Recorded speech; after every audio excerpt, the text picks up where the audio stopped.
Hey guys, what is up? In this video today, I will be showing you guys a exotic engram, prime engram farm in Destiny 2 Season of the Splicer.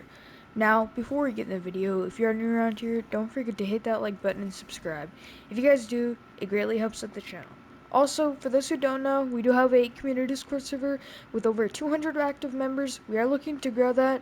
If you're interested in joining, the link is in the description below. With all that said, let's get right into the video. So, number one for this exotic farm, make sure you have a good PvE loadout. I'm using the Stellar Scar with Chain Reaction. Now, you may be like, Hectic, why are you not using Lament? Trust me personally, I like the sword better because it has Chain Reaction, not DPS wise, and then I'm using a first and last slug shotgun with boss spec. Now, this is really important because increases damage against bosses and vehicles. So you're going to want boss spec, and then I'm using a Messenger Adept with Desperado. Now, I'm using Night Stalker. I'm using Spectral Blades for ad clear.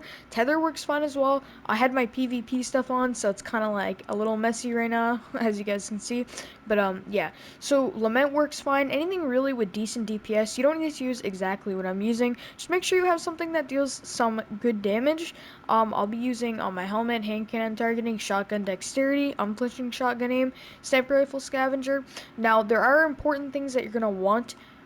If you have a sword, obviously, that if it's legendary, have a adept big one spec on it. Deals extra damage against powerful combats, bosses, and vehicle. So you're gonna get a lot more DPS overall using boss spec and adept big one boss spec.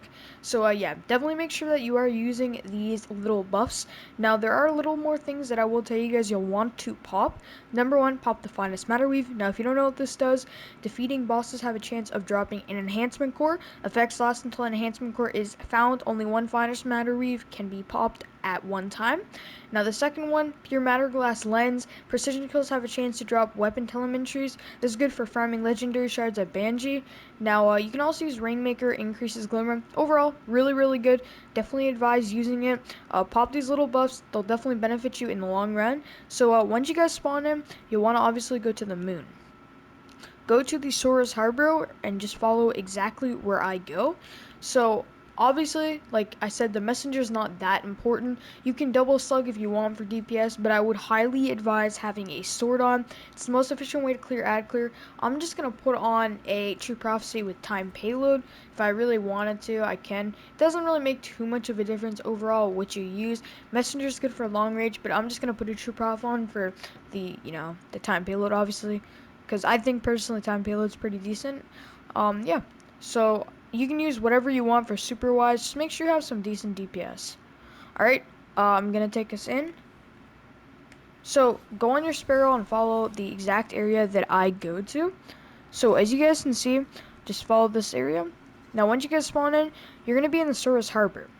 Now you're gonna take a right turn. Now if you come right here, obviously there's gonna be little ads over here. You don't need to worry about this.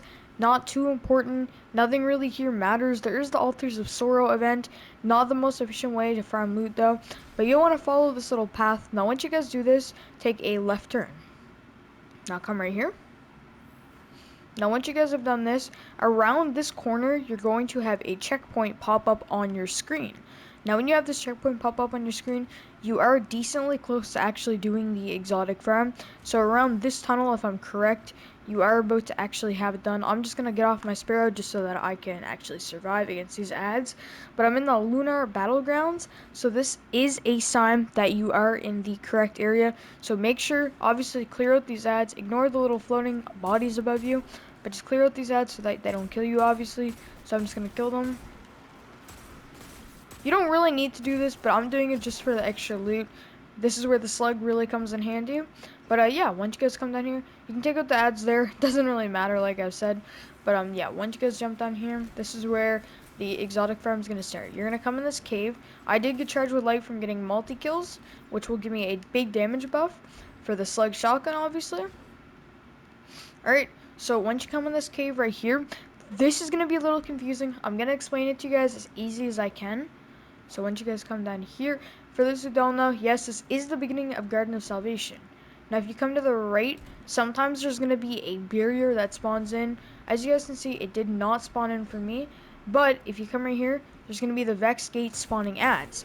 Now, no, this is not the complete exotic farm, so don't click out on the video.